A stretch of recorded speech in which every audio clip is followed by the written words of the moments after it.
Hi, this is Kiki Shanae, and welcome to my channel. Just the same disclaimer, I am not a professional. I just do this as a hobby, as I am very intrigued with wigs. This is going to be a video about how I do my glueless wigs. I'm going to jump straight into it because I already slicked my edges back and put the wig on. So let's get straight into the video. Putting the wig on, definitely got to straighten up the wig. Make sure that the front of the wig hair, there's no hair tucked under the lace, and that your ears is out and everything feel comfortable. It feel tucked and snugged. When I do my glueless, I really like the combs. I like a comb in the front, the back, and on the sides. After I pin the rest of my hair back, I'm going to start working on the lace and my baby hairs, because I really like baby hairs. And yes, you can have baby hairs with a glueless wig. This is a 5x5 closure, I believe. Every time I do my baby hairs, it's always some extra long hairs that I gotta cut again, which is fine because you want them baby hairs to be on fleek. And with this video, I definitely use a lot of mousse. Also, I forgot to mention, I do not use a wig cap with my glueless wigs. I just think it looked better or more natural without. So after I cut my baby hairs all to the same length, or the length that I desire or want, I put a bunch of mousse on the edges, with the emphasis of putting a lot of mousse on the actual lace. Definitely a lot. You see how I'm pushing the mousse back, not just on my edges, but also back on the actual lace, because that's kind of gonna help.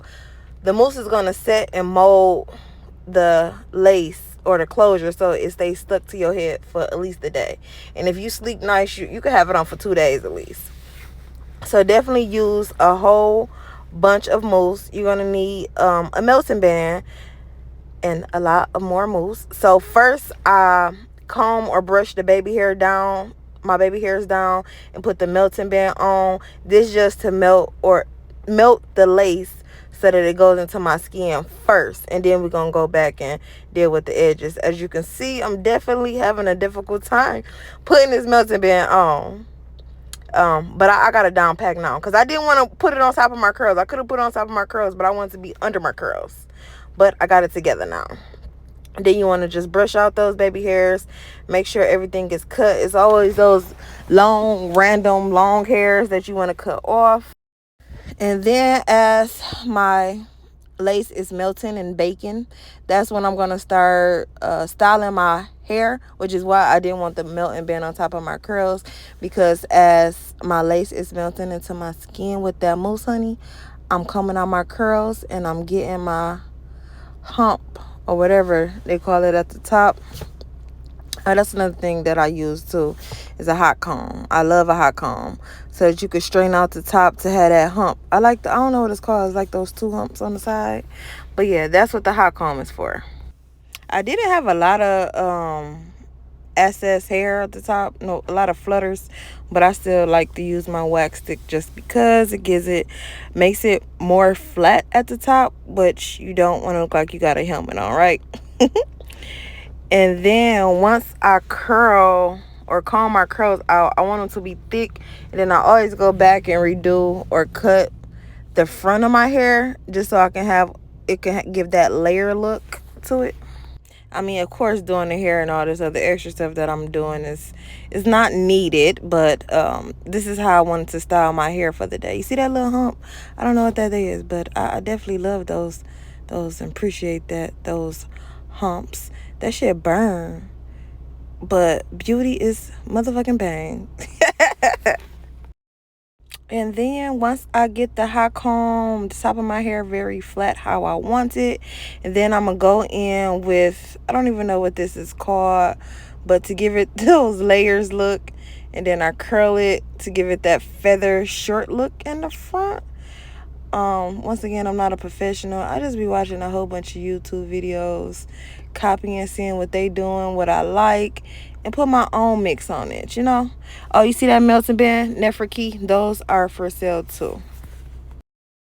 My next video tutorial will be curling, as I feel like I have tremendously improved my curling techniques and skills over the last few month, so that will be my next tutorial. And as you can see, I still got that melting band on, as like I say, use a lot of mousse and just allow the lace to melt into your skin, just like how you would do with lace glue or with the got to be spray. But we want to keep our edges, so we about to do glueless for the next 60 days. So when you take it off, as you can see, it's very melted. Go back in with more mousse, because now we about to style and design baby hairs, which you could do however you want your baby hairs to your liking. I found it easier to do my own baby hairs versus other people. That's why I kind of stick to just doing my own hairs and not a lot of other people in stores. I don't know, it's just so much easier to work on my own face and on my own hair than actual other people. Now this is a process, because this is a process. I like one side, but I didn't like that side, so I kept messing with it. Like, I wanted it long, I wanted it short, I didn't know what I wanted, but we're gonna get it together. You just keep playing with it until you get it how you like it. I did delete and skip the edge part because I was playing with it for a very long time, so we're gonna skip that. But once you get it to how you like it, you're gonna go ahead and put another melting band on, to have the baby hairs get stuck and stay exactly how you want it. Then you're gonna finish styling your hair. Use the blow dryer to speed up the process to dry that mousse. I am going to be using a blow dryer for a little bit more than what I needed it to. But once you feel it's dry, then you can go ahead, take that melting band off. Sometimes you still gotta fix those baby hairs, because I didn't like it again, so I started working on it for a little bit more until I got it to the liking that I liked. And then, as you can see, we got a glueless wig. And like I said, I need to preserve my edges because they haven't been the best, so definitely going to be glueless for the next at least 60 to 90 days to get these edges back together. And it's definitely melted. So thanks, like and subscribe. Kiki Shanae.